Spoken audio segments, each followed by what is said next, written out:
farm, family, community. This is Midwest Farm Weekly. Good morning, I'm Elaine Wells, and welcome to Midwest Farm Weekly. In your news headlines today, the Wisconsin Farm Bureau Federation is applauding the new state budget. It was signed this week by Governor Tony Evers. They highlighted a few key provisions, including $150 million for the Agricultural Road Improvement Program. There is also $500,000 for grants to dairy processors. The emphasis on exports continues, with $2 million allocated to the Wisconsin Agricultural Export Promotion Program. Farmer mental health resources will continue to be funded with $100,000 per year. There's also funding for cover crops, watershed groups, education, well improvements, and much more. You can see a full listing of ag-related items in the budget in the Midwest Farm section of wearegreenbay.com. With summer in full swing, Door County's famous sweet cherries are ready for harvest. Pick your own cherries are a highlight of the season at Soren's Valhalla Orchards. 15 varieties of them are grown at the orchard. 3 are available right now, with more becoming ripe a bit later on. We'll open up the rows as they ripen, so we typically don't run out of fruit. And then, like I said, 5 to 7 days from now, we'll open the tarts as well, so people will be able to come and pick sweet cherries and tart cherries. And she says tart cherries should be ready sometime this week. Watch on Facebook for details. Many Wisconsin counties are still in search of rain, according to our latest crop report. Only 26% of the soil in the state has adequate moisture. However, the few spots that did get rain are seeing the impact. Corn condition improved 2 percentage points from last week.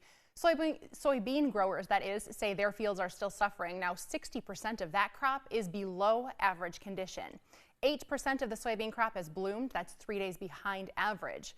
When it comes to second crop hay, farmers have 44% complete. They're moving about 4 days ahead of a typical year. Well, Jeremy Hansen here from Fox Valley Technical College for Life on the Farm. And joining me today is Craig Reichman. Craig, thanks so much for your time today. Craig, we're at this impromptu field day, and we're actually spraying some of your products on this farm.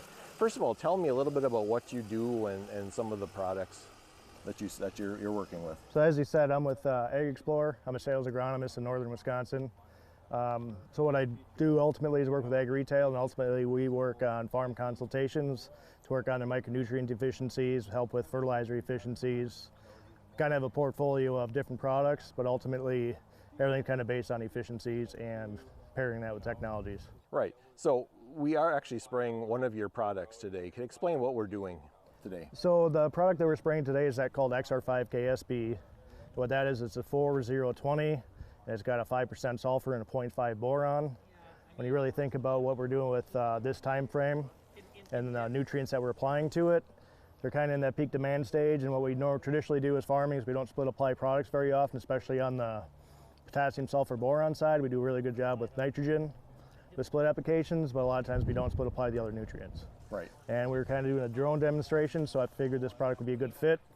It's covering the 3 micronutrients that, well, not micronutrients, but the potassium being a major, but it's kind of covering that need and then for that peak demand stage. Right. And you did mention one thing about the dry weather and maybe some stress in our corn crop this year. Has that changed anything with your recommendations? I mean, do we need it? So I would definitely say that there's been a lot of pause buttons being pushed because of the weather. I think that's very smart because we're farming. We need ROI. I'm a salesman, so that those goals always don't align, but we're here to help the farmer, and we have pushed the pause button on a few things, but since we've got some shots of rain over the last, I'd say 2 week span, we're getting little shots here and there. That's helping the crops progress. That helps keep the baton race growing. And one thing, it's better to be proactive than reactive. So we're being proactive today by putting these products on, being reactive. By the time we saw a deficiency in the plant, it's too late, and that's going to affect yields. Right. We're not giving up on the corn crop. Right. We're not giving up today at this point. So Craig, thank you so much for your time today, and it is very educational. So thank you. Thank you. And you never know who you can meet at a field day. And joining me right now is Roy Eckberg from the National Weather Service. And I thought it'd be important just to ask you a few quick questions. It's been a little bit hot and dry this summer so far. And, question is, are we in an El Nino weather pattern? Could you explain that a little bit?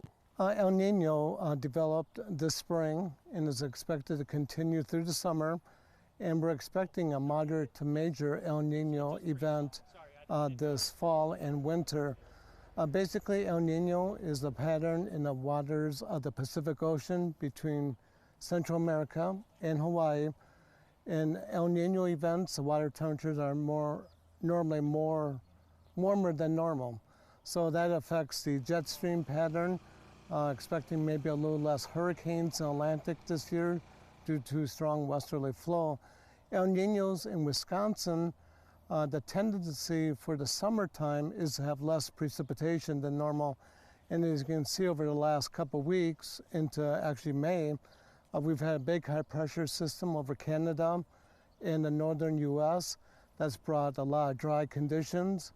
The smoke that we've been experiencing the last couple of weeks, does that help you with predicting any weather patterns both now and in the short-term future? No, it will not. The weather pattern that brought the smoke is going to be changing this week to more of a typical west to east pattern. That's good news. It will bring warmth for the corn crops, are very important. But more importantly, it will bring chances of rain at times this rest of this week into the weekend. Okay. So hopefully we'll see a little bit more rain than we have seen over the last month. Okay, and that is great news, Roy. And I always appreciate your input and insight on topics such as that. So thank you so much. You're welcome. So for Life on the Farm, I'm Jeremy Hansen.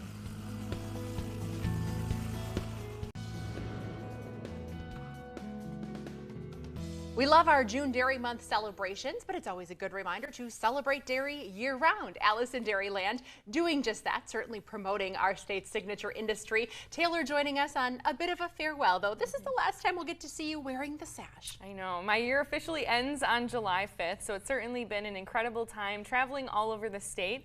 I have driven about 43,000 miles around Wisconsin, attending events, visiting farms and agribusinesses, and of course, sharing those stories within our agriculture industry. So it's been an incredible year, and the best way to really cap it off is with National Dairy Month. Absolutely. When did this celebration begin? It's evolved through the years. It certainly has. So it first started back in 1937 as National Milk Month, and at the time we were producing a lot of milk, but we really didn't have a demand for it. Okay. So they really wanted to create this celebration to recognize our milk production.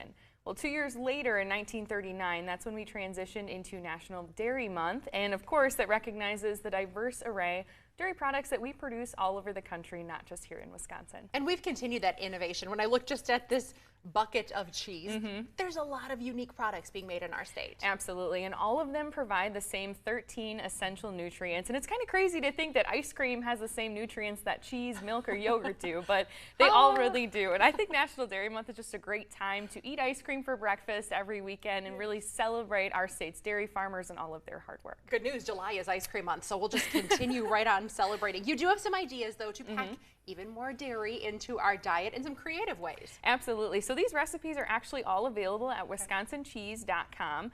But especially this time of the year, my family's always on the go. So I wanted to create a few recipes that we could bring with us either to family picnics or when we're out on the road attending sporting events. So 2 of those are actually charcuterie cups and a mascarpone icebox cake with peaches and blueberries. So I know it's kind of a mouthful. But individual idea here, though. People make the big boards, but you could really pop this in a picnic. Yeah, absolutely. And I actually used a paper boat. So it's very similar to what you would see a hot dog in this time of the year. But you can actually put all of these ingredients onto skewers, stick them in a plastic cup, and take them with you wherever you go. Very cute. And cheese and cake. Mascarpone. So it's a very delicious cheese. So it's kind of like cream cheese in terms of consistency, but it's really sweet. Yum. I like to eat it right out of the jar. But this actually has lady fingers, real Wisconsin cream, that mascarpone, and then of course those fresh fruits as well. So it combines all those ingredients if you do have a little bit of a sweet tooth. Talk a bit about supporting our farmers year-round too. It's certainly in the job description for you, but you encourage us all to do that. Absolutely. So when you're in the store, make sure that you look for that Proudly Wisconsin badge on all of your dairy products to ensure that they were made right here in our state. It's a great way to drive those local economies, give back to our farmers, and know that your dairy products are from Wisconsin. If you're looking at a milk jug, this is something I learned actually when I started as Alice. Right below the best by date is a long set of numbers. The first 2 should be 55. That means it's from Wisconsin. And you can actually track your milk basically down to the square mile at whereismymilkfrom.com. You just type the whole set in and it'll tell you exactly where the milk was bottled. Oh, that's fascinating. I know where I'm headed after this. Remind us how we can stay in touch with you, but certainly get more great dairy recipes. All of these recipes are available at wisconsincheese.com, but if you would like to learn more about National Dairy Month, more about how to support our state's dairy farmers, you can go to wisconsindairy.org. And to keep up with all things Allison Dairyland and to follow our 76th Allison Dairyland and her journey around the state, visit AllisonDairyland.com or find us on all social media. Are you still full from all the Breakfast on the Farm events? I can never be full from all of the Breakfast on the Farm. All right, more cheese coming your way. Thank you. It was a pleasure to get to work with you over this past year. We look forward to finding out what's next for you as well. Thanks for having me. Good morning, everyone. I want to start off this really quickly with bringing back our June highs, how we had in June. So we started off mostly above average. We had one day where we were below average. Next week we were really below average. Then look at this, all above average temperatures. So that first June data, our normal high was around 80 degrees. Our average high for the year was around, for the June was around 79.6 degrees. So we were right on average. So starting off July, our average high temperature is around 81 degrees. Our average low temperature sits around 60 degrees, and our average rainfall for this month is around 3.62 inches.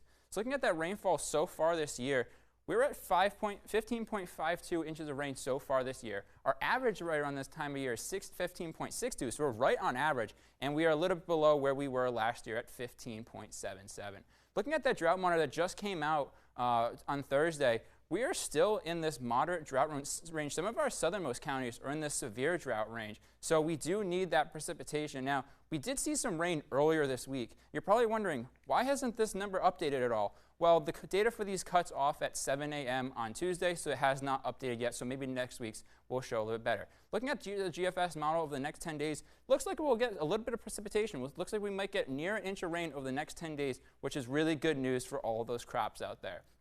So the climate prediction center between July 13th and July 19th, putting us a little bit above average for our precipitation, which again is really good news. Some way out into the west, they're going to be below average. So we're going to give you a good pattern. But after July, it looks like we'll be into this drier pattern with for our climate prediction center. Temperature trend, we're going to be hovering around 80 degrees steady going forward. So we're going to be hovering around our average temperature. But after that, though, we're going to be cooler. So we're going to be back to a little bit cooler trend in that 8 to 14 day outlook. So your weather story. So our temperatures are going to be around that average mark, and our precipitation, we're going to be a little bit above average. Welcome back. If you have plans to grill steaks, why not take it up a notch with a topping? Today we get a recipe for mushrooms and a tart balsamic vinegar sauce, all thanks to the Wisconsin Beef Council.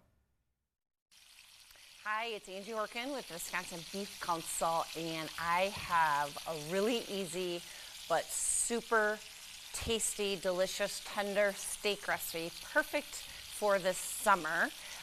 It can be made on the grill, so if you like grilling your steak in the summer, you definitely can, but I'm making it actually in a cast iron skillet because I'm going to use my drippings from my steak to make a balsamic mushroom sauce.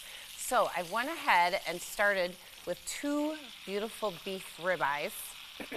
And I just sauteed them up here in my cast iron skillet. You don't need to use cast iron or go out and purchase it if you don't have it. A nice heavy bottom skillet is fine, and you can definitely do this on your stove top.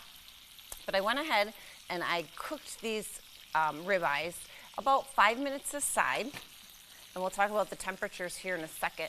And I just did them in a little extra virgin olive oil. So I'm gonna pull these out, and a key to a good steak, similar to our cooking premium beef roast, is to let it rest.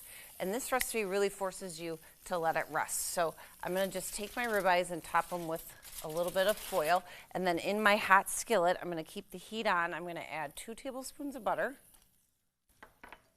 and some mushrooms. So about 8 ounces of cremini mushrooms. And I just washed them, and then if they were larger, I quartered them.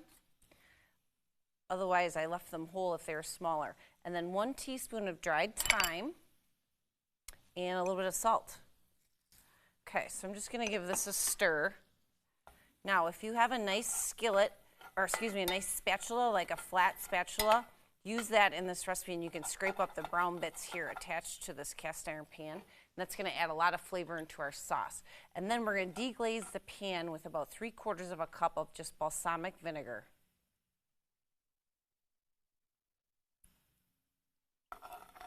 So yeah, you can hear it sizzling. We'll get those brown bits attached to our pan pulled up.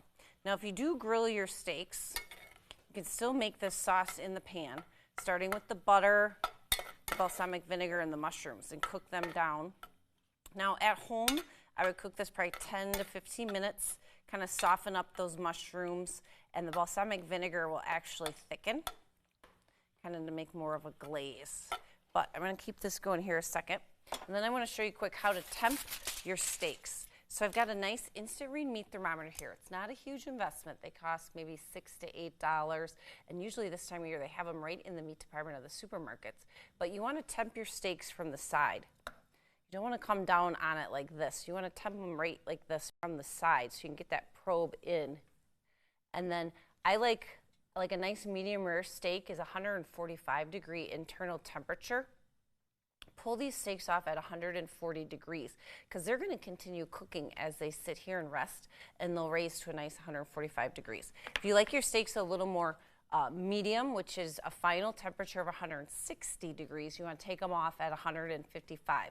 So invest in this, especially when you're grilling. You have less control when you're outside on the grill, but it's a really nice piece of equipment, really important piece of equipment, so you don't overcook your steaks and go too far. So really, that is all that is to this recipe. This is our ribeye steaks with balsamic mushroom sauce. So we're just going to take these mushrooms and our balsamic vinegar, butter thyme reduction, and pour right over the top. And then you could serve this with a nice salad, some crusty bread, or a potato, or a green vegetable, asparagus, Brussels sprouts, green beans, whatever you like. And you'll have a perfect, delicious steakhouse quality meal here made at home. Beeftips.com is our Wisconsin Beef Council website, and if you click on As Seen on TV this month, you'll find this recipe plus a lot of other great steak recipes, perfect for summer in Wisconsin.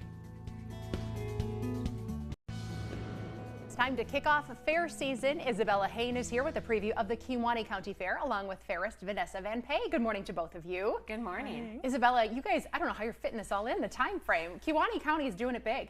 They are. It's big from making sure we have a lot going on with all of our family stage events, grandstand, entertainment, and then also supporting our veterans and military. What do you need people to know if they either haven't been or haven't been for a long time? Anything new when it comes to parking or wristbands?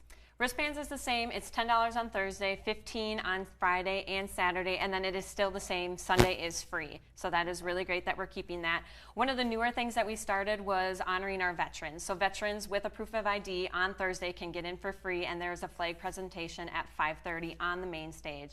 And then we still have great entertainment from Jordan Blanchard to Keith Anderson to Glam Band on Saturday, and then free on Sunday with Road Trip. And tell us about the grandstands this year. You have a lot going on in there too. We've got two big shows. We've got the Truck and Tractor Pull, okay, NEW Motorsports, and Luxembourg Milling. We have the All-Star Monster Truck Show on Friday, the Big Hat Rodeo on Saturday, and the Horse and Pony Pulls on Sunday. Vanessa, I know you have really enjoyed your reign so far as fairist, but the fair is really the culmination of all of it. What are you looking forward to?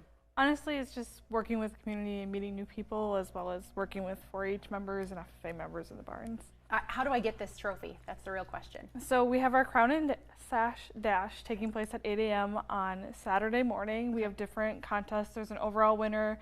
They encourage you to dress in formal wear. We'll be giving out a formal wear award. And there's a kids fun loop afterwards that kids get free admission to the fair while doing. Very nice. Something else that's new this year, pony cycles. This one's for the grown-ups. It's for the grown-ups, but we also have kid stick horses as well. So what they do is in an adult pony cycle. Just arrived. That's why it's in plastic. There's a 190-pound limit, but you got to get a team together and you ride your pony cycle all the way around the barrel, come back, and there is cash prizes, $100 and $50. Oh my goodness. We can't talk about a fair without talking about food. And you guys use it for fundraisers for a lot of local organizations. Yes, we do. From the Algoma Tacoma FFA, Luxembourg Casco FFA has their corn on the cob, Holy Rosary, the 4-H food sandwich your son participates in as well, and you can't forget the ice cream with Kewaunee County Dairy Promotions. They're going to have cowlick, the 4-H flavor from Cedar Crest. Vanessa, what's your favorite thing to eat at the fair? What do we need to get? It's got to be the corn on the cob from the LC FFA alumni stand. That's a big hit. We're looking at the barns. Certainly do not miss that. People put so much work into the animals that they're bringing there. A lot of pride. They do, and one of the new events that we have is called the Fairy Tales Show, so it's kids or adults with disabilities will be able to show an animal right before the auction on Saturday. Congratulations on continuing to add to the Kewaunee County Fair. It's already been a great event. You can join us there July 13th through the 16th. You can find the fairgrounds in Luxembourg, and just confirmed this morning, Ryan Kudish and I are judging the grilling competition, so we will see you there on Sunday. Thanks, you guys. Thank you. Thank you.